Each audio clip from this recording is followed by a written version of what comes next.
Hello everybody, Namaste, Salam and Sat Sri Akal. Welcome to Segmentation and Cluster Analysis App Navigation video. Segmentation, sometimes also called cluster analysis, and segments are clusters. I am going to assume you have access to zerocodeLearning.com credentials for that. Please go there and launch the segmentation app. So let's see, this is Zero Code Learning. The market segmentation app is here. Please click on launch and it will open like so. Yeah.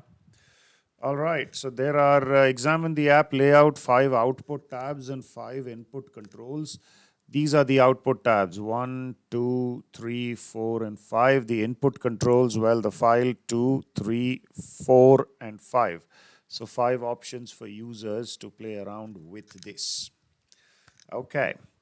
Go to the Overview and Example Dataset tab, download empty car CSV to your local disk. So if you go here, Overview and Example Dataset, you will find some download sample files. Please click on this. Just click on it and it will download it directly to your downloads folder. And from there, please read it in. So I'm going to my downloads folder. There it is. I am reading it in. Empty cars. I already have a copy, which is why you have this extra thing. Now you can go to the data tab and see this is the data that has been uploaded. Empty cars data. This is the data that is uploaded. These are the 11 odd variables in there. And by default, the number of segments it will choose is 3. Okay. So we've loaded this file and we've gone to the data tab. Now let's see, summary tab, output scree plot. Okay, so please first go to the summary segmentation tab.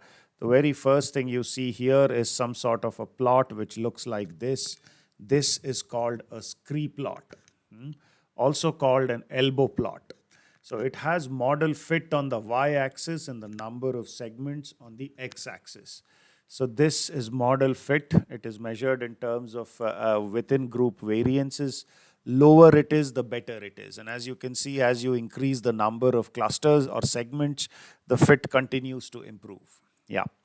Now, how do we know which is the optimal number of clusters?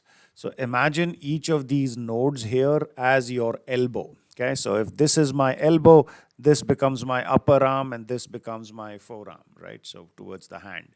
So this is the angle that the elbow makes between the upper arm and the lower arm. Okay, so this one, the hand effectively, yeah. This is the angle that this particular, at 3 segments, this is the angle that is made between the upper arm and the hand. This is the angle that is made between the upper arm and the hand for 4 segments and so on. We choose that number of segments as optimal where the elbow bend is sharpest, where this angle is smallest. And that in this case happens at, k is equal to 3 clusters or 3 segments. So I will go with the 3 segment solution. The default is 3, but we can override the default if we want. Okay, so that's basically, yeah. All right, so this is called the elbow plot. Each internal node is your elbow, and what we do is we basically choose the number of segments as optimal where the elbow has the sharpest bend. Okay, so the angle between the upper and the lower arms should be the smallest. In this case, it was 3. Why do we choose this? Well, the idea is that the fit up to this point, improves rapidly, and after this point, it starts to taper off. That's why the angle is sharpest. Okay. The app will show this by default, but we must choose the correct number and we can override the default. Okay. Now, this is unlike in factor analysis where the machine recommends the optimal number of factors. In cluster analysis, we have to choose the optimal number. Okay, right now we have right below the elbow scree plot, you will have a table that gives you something called a segment size distribution. We can change the number of segments and see how segment sizes vary. Now this is the scree plot, and right below that you have segment size distribution. So if you look at the data, basically the data are, you have about 32 cars and 11 variables in the data, okay? And if you look at the distribution of sizes, this will also add up to 32. Now, if you change the number of segments, you can see that the distribution of sizes of segments changes. So segment 1 or cluster 1 has 12 cars, segment 2 has 7, this is 3, and so on. Yeah. Okay, so that's what's going on here. Let's change it back to 3 because that was the original. So 5, 15, and 12. All right. What are the things we look out for when looking at the segment size distribution table? One, are the segments comparable in size or are they wildly varying? So if you look at this, the largest segment is 15, the smallest is 5. The ratio of the largest to smallest is about 3x, which is not too bad, okay?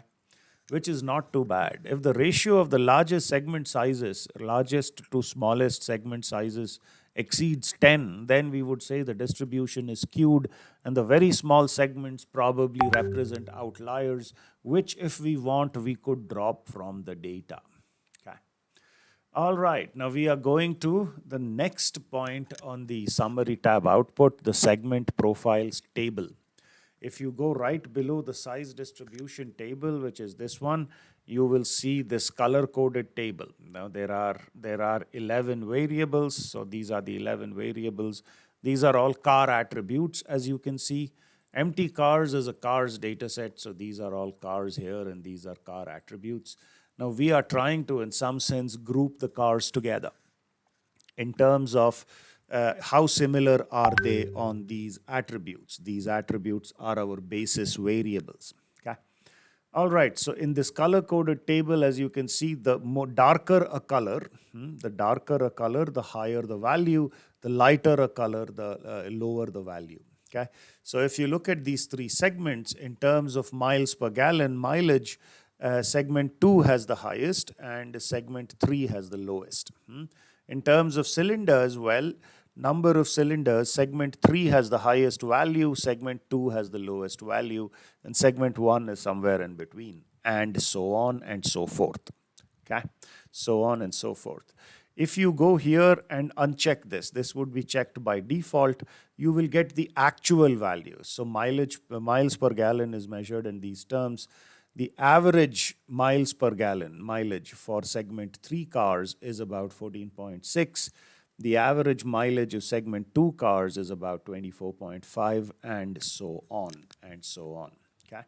Now this is cylinder displacement measured in cubic inches. Yeah. If you check this, then all this data is scaled. So all the data now, all of these variables will have mean 0 and variance 1. Okay, so this is scaled data. And if you uncheck this, then you will get unscaled data. Okay, you can use either one, whichever is more convenient from an interpretation and profiling point of view. Okay, each segment must be profiled on the basis of basis variables. Okay, of those variables that we saw. How do we profile a segment? You characterize a segment in terms of the highest or the lowest scores on each variable. The larger the difference between cluster centroids, okay, a centroid is the average score for each variable on each segment, right? So that's, yeah. Scaling the data for display can help when basis variables vary a lot. Okay, so we have seen how to scale it. You can uncheck it. Scaling happens by default. If you uncheck it, you get the unscaled version. Okay, it is critical that we profile, interpret, and label the segments so that we are able to use them later on.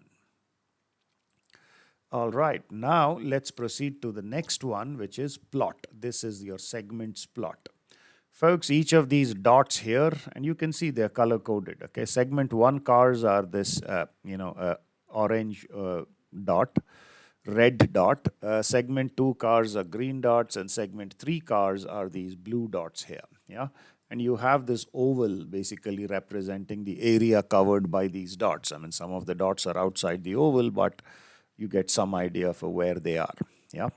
And these are the basis variables that we have. So for instance, mileage increases in this direction and decreases in this direction. Okay, so the segment, the green cars, the green dots here, segment 2 cars are above the average on mileage. This would be the average.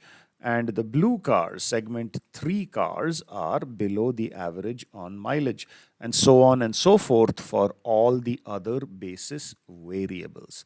So let me show that to you here. You can see that here. Yeah. Okay. The plots tab. It's a two-dimensional segments plot. Each axis represents a principal component. So if you see here, these are principal component 2, principal component 1. So it's a two-dimensional plot. Are depicted as arrows coming out of the center. The center represents the sample average, and the arrow represents the direction in which the variable is above the average. Okay, so you have seen that these units of analysis, cars, are color-coded points, and you have an oval boundary that gives the broad range of that segment in this two-dimensional space. Now, sometimes this may appear like these two segments are overlapping. However, please remember that in higher dimensional spaces, this is a two-dimensional map. In a higher dimensional space, there is no overlap between segment members, between segments. Okay, which finally gets me to the last tab, the data segments tab. Okay. The last tab shows the segment assignment of each row in addition to all the other variables. So if you go to the last row, we are almost there. There you go. You will see these are the cars. This is the segment membership it has been assigned to, and these are the regular variables, the basis variables. Okay. So the first car, Mazda RX-4, has been assigned to segment 2. This has been assigned to segment 2, Datsun 710 to segment 1, and so on. Hornet Sportabout to segment 3, and so on. So you can download this just by clicking on this. It will download. If you click on this, it basically downloads, and you can open this file. It's the same file basically. You can open this file, and you can basically see how that goes. So you will get the same file here. Yeah, you can open that file and continue. All right. So there it is. Let me go back to the slides and wrap it up. The table is sortable and downloadable. We saw the download part. You can sort it also. Okay, so if you sort it like this, all the segment ones are coming in the front, and if you sort it like this, you can sort it in a descending order as well. All right, to summarize, the segmentation app enables us to group together rows or units of analysis, cars in this case, which are similar in basis variables. The number of segments in a sample is an important decision we make, and we use the elbow scree plot in order to select the optimal number. It is important we profile, interpret, and name the segments so that we can use these segments in analysis later on. With that, I am